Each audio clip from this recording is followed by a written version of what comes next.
Hai. Hari ini aku sama temen aku mau pergi ke Museum Bank Indonesia. Tadinya untuk ke stasiun aku sama temen aku mau naik Jaklingko. Tapi Jaklingkonya penuh terus guys. Akhirnya kita memutuskan untuk jalan. Deket kok, cuma 600 meter aja. Hai, kita beli minum dulu sebelum ke stasiun. Sudah selesai membeli, saatnya kita jalan lagi. Love's the only direction I see. As long as we keep this low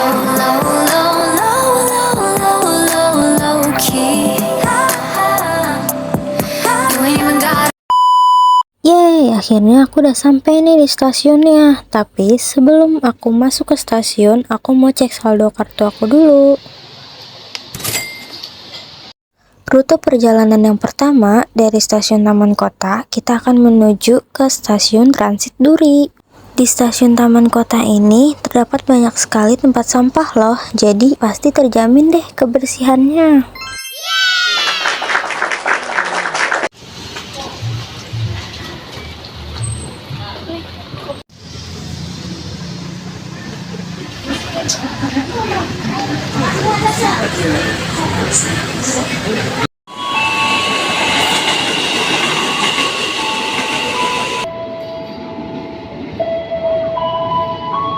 Dari stasiun Taman Kota menuju stasiun Duri, kita melewati dua stasiun, yaitu stasiun Pesing dan stasiun Grogol. Saat kalian tiba di stasiun Duri, pastikan barang bawaan kalian aman ya, karena di sini itu emang ramai dan padat sekali. Nah, karena di stasiun Duri kita hanya untuk transit, jadi untuk melanjutkan perjalanan kita harus naik ke atas menuju peron 2. Di peron 2 nanti kalian menaiki kereta yang menuju ke stasiun Manggarai.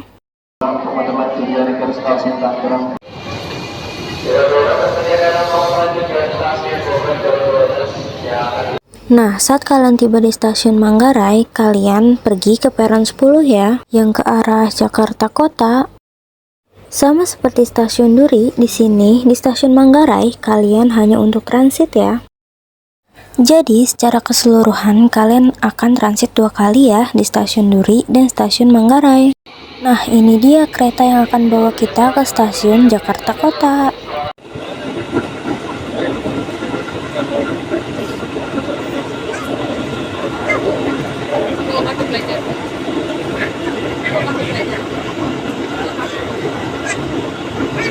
Nah, sekarang aku udah sampai nih di stasiun Jakarta Kota. Di stasiun Jakarta Kota ini ternyata tidak terlalu ramai loh. Jika kalian sudah berada di luar stasiun seperti aku sekarang, kalian berjalan ke arah kiri ya. Selain kereta, di sini kalian juga bisa menggunakan Transjakarta. Setelah tadi kalian belok ke kiri, selanjutnya kalian berjalan lurus terus dan kemudian menyeberang ya. Ini tadi merupakan titik penyeberangan kita ya. Setelah kalian menyeberang, kalian pergi ke pintu masuk di sebelah kiri. Museum Bank Indonesia ini buka setiap hari kecuali hari Senin dan hari libur nasional.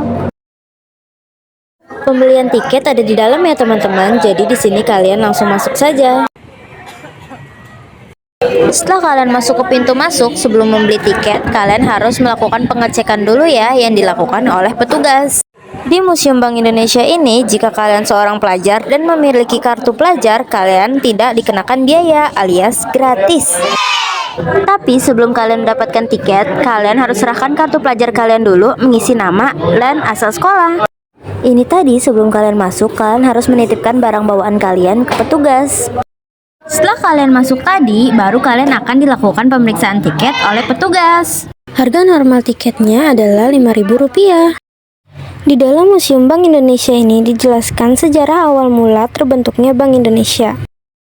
Sejarah Bank Indonesia dimulai pada tahun 1828 dengan didirikannya The Javas Bank atau DJB pada masa pemerintahan Hindia Belanda. DJB merupakan perseroan terbatas terbuka yang didirikan berdasarkan oktroy dan undang-undang. DJB memanfaatkan sistem tanam paksa Belanda untuk mendukung kebijakan finansial mereka.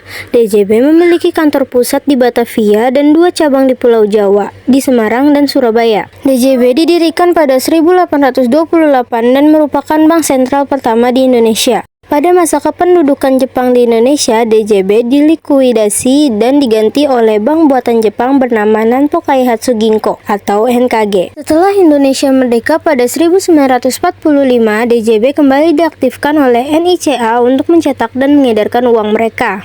Pada tahun 1946, Bank Negara Indonesia didirikan oleh RM Margono Joyo Hadikusumo sebagai bank pertama yang dimiliki oleh pemerintah Indonesia. BNI berfungsi sebagai bank sentral dan bank umum dan mengedarkan alat pembayaran resmi pertama, yaitu Uang Republik Indonesia atau ORI. Pada tahun 1951, pemerintah Indonesia memutuskan untuk mengubah DJB menjadi Bank Nasional. Setelah Indonesia merdeka pada tahun 1945, NICA mengaktifkan DJB kembali untuk mencetak dan mengedarkan uang mereka. Bank Indonesia berdiri pada 1 Juli 1953 setelah pemerintah Revolusi Indonesia mengambil alih The Javas Bank pada 1952 dan mengubahnya.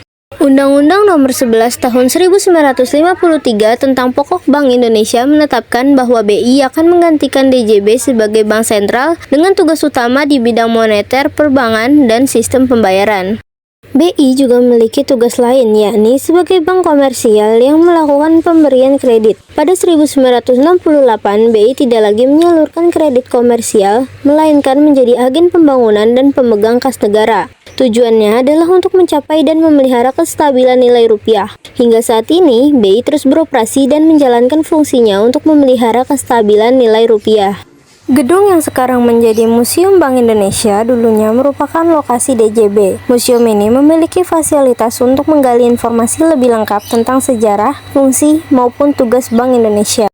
Itu dia penjelasan mengenai awal mula terbentuknya Bank Indonesia. Terima kasih sudah menonton, sampai jumpa di vlog selanjutnya. Bye-bye.